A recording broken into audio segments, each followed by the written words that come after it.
வரப்பொருட்களை நீங்கள் சொல்ல ஜெபித்துக் கொள்ள வேண்டும். சிலர் மறுமொழி அடித்தாங்க, காய்ச்சல் அந்த மாதிரி இந்த சீசன் அப்படி இருக்கிறது, காய்ச்சலை மாட்டி கொண்டு வர முடியாமல். ஸோ சிலர் வெளியே போயிருக்காங்க, எல்லாருக்கும் ஜெபிங்க, பெறப்படுத்துவார். சங்கீதம் 13வது அதிகாரம் சங்கீதம் 13. இப்போ நீங்க புரிந்து கொள்ள வேண்டும், சங்கீதம் அதிகாரங்கள் கிடையாது, சரிங்களா? அது சாப்டர்ஸ் கிடையாது, சரிங்களா? ஸோ சங்கீதம் வார்த்தைகள். இந்த 13வதுல நம்ம பார்க்க போறது என்ன என்று சொன்னா, இதை எழுதினவர் கம்போஸ் பண்ணது யார் என்று சொன்னா உங்களுக்கு எல்லாருக்கும் தெரியும், தாவீது. இந்த ஏன் இப்படிப்பட்ட காரியத்தில் தாவீது எழுதினார் என்று சொல்லி இந்த நாளில் நம்ம பார்த்துட்டு நம்ம வேதத்துக்குள்ள கடந்து செல்ல போகிறோம்.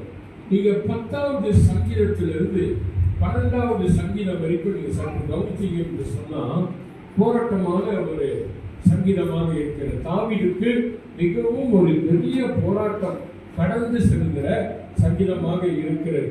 10வது சங்கீதத்தில் நீங்க பார்த்தீங்கன்னா, ஆண்டவரே ஏன் தூரமா நிக்கிறீங்க என்று சொல்லி தாவீது ஆரம்பிக்கிறத பார்க்கலாம். அதே வரிசையில் நீங்க பார்த்தீங்கன்னா, ஏன் கஷ்ட நாட்கள்ல நீங்க மறைஞ்சிருக்கீங்கன்ற மாதிரி கேள்விகளை கேட்டு ஆரம்பிக்கிற சங்கீதம் 10. 11 நீங்க பார்த்தீங்கன்னு சொன்னா, ஆண்டவரே உங்களிடத்தில் நான் அடைக்கலமாக கூற போகிறேன், நான் குருவியை போல என்ன செய்யறேன்,